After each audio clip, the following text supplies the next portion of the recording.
2025년 38주차 10월 3일 금요일입니다. 암송 구절을 함께 읽으시겠습니다. 예레미야 애가 3장 57절입니다.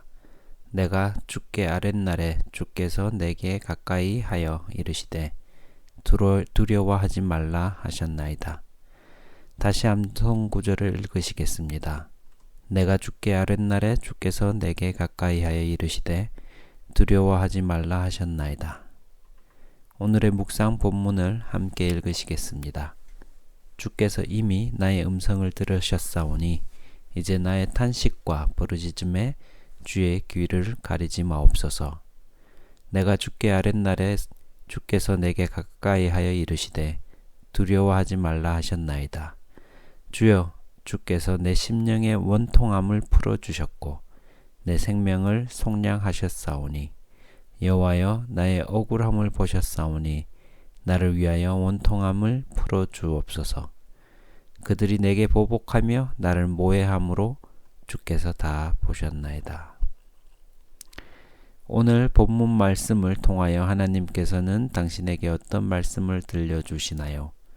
특별히 마음에 와닿는 단어나 구절이 있습니까?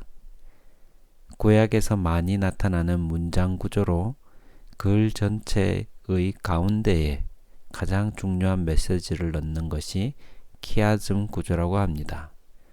가운데에 주제가 있고 그 앞뒤로 대칭이 되게 하는 것입니다. 모세 오경인 창세기, 출애굽기, 레위기, 민수기, 신명기 중에 레위기가 중간에 있고 또 그 레위기의 중심인 대속죄일이 레위기의 중간인 16장에 있습니다. 유대인 랍비 전통에서도 어린아이들이 가장 먼저 배우는 책이 바로 레위기입니다. 오늘 말씀인 예레미야 애가도 이 키아즘 구조라고 보기도 합니다.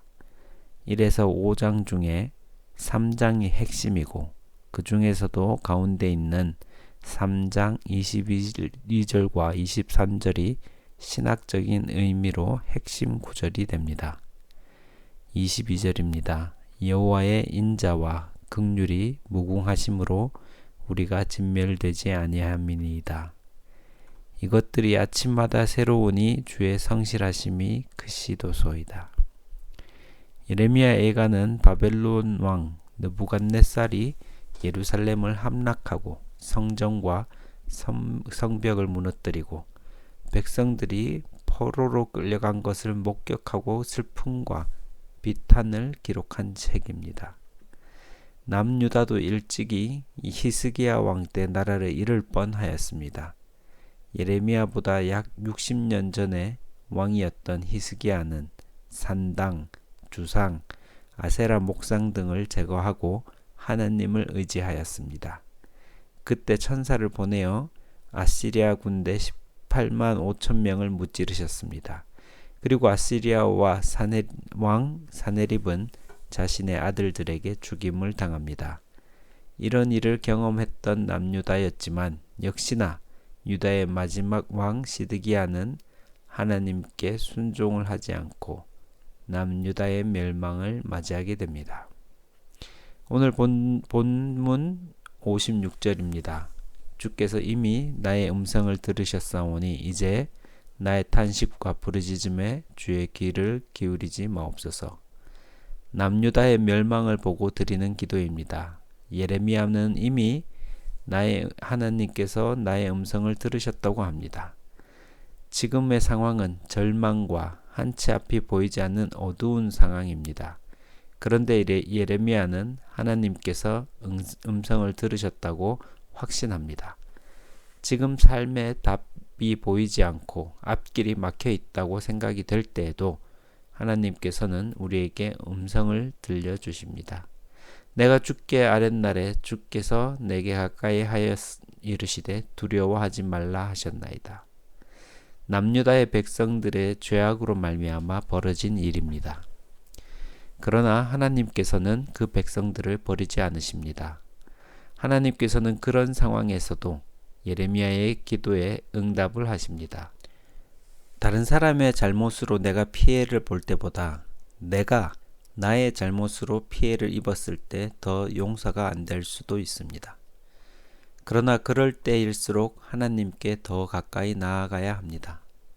하나님께서는 예레미야에게 두려워하지 말라고 하십니다. 성경에 가장 많이 반복되는 말씀입니다.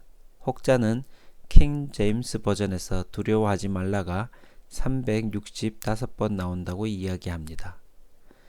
직접적으로 두려워하지 말라고 하신 것과 염려하지 말라, 놀라지 말라라는 말씀까지 합쳐지면 300번이 넘습니다.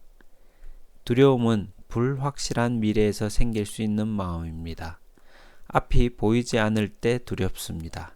그러나 하나님께서 두려워하지 말라고 하실 때는 지금 이 모든 일이 그분의 계획 안에 있기 때문에 그런 말씀을 하실 수 있는 것입니다. 오늘 본문 말씀은 당신과 당신의 삶에 어떤 의미가 있습니까? 이 말씀을 어떻게 당신의 삶에 적용할 수가 있을까요?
오늘 본문의 59절과 60절입니다. 여호와여 나의 억울함을 보셨사오니 나를 위하여 원통함을 풀어주옵소서. 그들이 내게 보복하며 나를 모해함으로 주께서 다 보셨나이다. 억울함을 풀어주실 수 있는 분은 하나님이십니다. 예레미야는 피할 수 없는 사명으로 선지자가 되었습니다. 여러 번 주님께서 주신 말씀으로 예레미야는 백성들에게 경고를 하였습니다. 하지만 백성들은 그를 조롱하고 멸시하였습니다. 예레미야는 진심으로 남유다를 살리려고 하였습니다. 하지만 백성들은 예레미야의 말씀에 귀를 기울이지 않았습니다. 오히려 그를 핍박하고 배신을 하였습니다. 하나님을 따르다 백성들에게 예레미야는 고난을 받았습니다. 하나님의 말씀을 따라 살려다 생긴 핍박은 하나님께서 그 원통함을 풀어주실 수가 있습니다. 그들은 예레미야를 오히려 모해하였습니다. 여러 이권에 휩싸이게 되면 사람은 정상적인 판단을 하지 못하게 됩니다. 죄가 없는 사람에게 죄를 덮어씌우는 결정을 개인이 할 때도 있지만 집단으로 할 때도 생깁니다. 개개인으로 보면 괜찮아 보이는 사람도 집단이 되면 엉뚱한 행동과 판단을 할 때가 있습니다. 예레미야는 백성들에게 핍박을 받고 심지어 고향 아나돗 사람들은 예루살렘을 죽이려고까지 하였습니다. 하나님께서는 하나님의 사람들의 원수를 갚아주십니다. 예레미야 11장 22절과 23절입니다. 그러므로 만군의 여호와께서 이와 같이 말씀하시니라. 보라, 내가 그들을 벌하리니 청년들은 칼에 죽으며 자녀들은 기근에 죽고 남는 자가 없으리라. 내가 아나돗 사람들에게 재앙을 곧 내리니 그들을 벌할해니라. 우리가 우리의 원통함을 일일이 풀려고 하다 보면 원통함의 노예가 될 수가 있습니다. 예레미야는 자신의 원통함을 하나님께 아뢰었습니다. 그래야만이 나의 억울함에서 자유로워질 수가 있기 때문입니다. 이제 당신의 생각을 기도로 적어 보십시오. 당신의 기도는 감사와 찬양일 수도 있고 마음의 고백 혹은 하나님의 도움을 구하는 기도일 수도 있습니다. 자유롭게 기록하되 잠시 시간을 갖고 주신 말씀에 대하여 하나님께 응답하는 기도를 적어 봅시다.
김재열 선교사님을 위하여 기도합시다.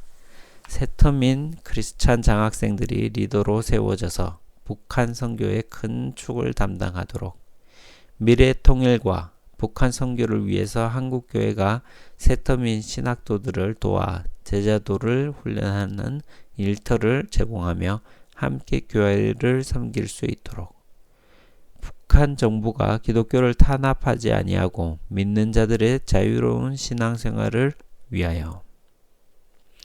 하나님 아버지 감사합니다. 우리가 우리 죄로 인하여 포로가 되지 않게 하여 주십시오.